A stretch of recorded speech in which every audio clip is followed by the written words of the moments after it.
Comment ça se passe chez vous, cette histoire de coronavirus? Comment c'est traité? Comment vous le vivez, vous? Nous, on a été exposés assez rapidement, en fait, puisque c'était dès le début février. On a eu quelques cas. Apparemment, ça ne progressait pas beaucoup et je pense que le gouvernement comptait là-dessus pour faire passer, pour pouvoir organiser les Jeux Olympiques. C'était quand même la grosse affaire de l'année. Et puis bon, ça paraissait assez stable jusqu'au moment où tous les autres pays, c'est-à-dire autour du 25 mars, ont été confinés. Et puis rapidement, on s'est aperçu que même si le Japon était encore en forme, entre guillemets, même s'il n'était pas trop infecté, il n'y aurait aucun athlète d'un autre pays qui viendrait participer aux Jeux Olympiques. Donc ils les ont reportés.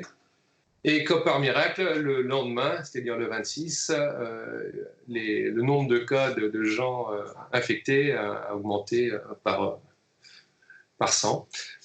On nous a dit, écoutez, restez chez vous, au moins restez chez vous pendant les 2 prochaines semaines, ne sortez pas ce week-end, et puis tout va bien se passer.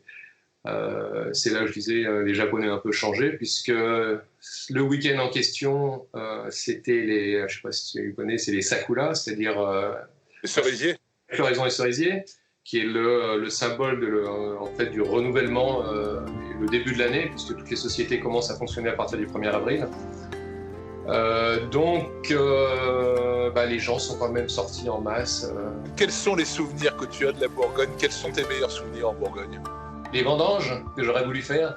Non, je ne sais pas. C'est de passer un peu de temps à la campagne, dans les vignes, boire du vin un petit peu avec mes copains vignerons.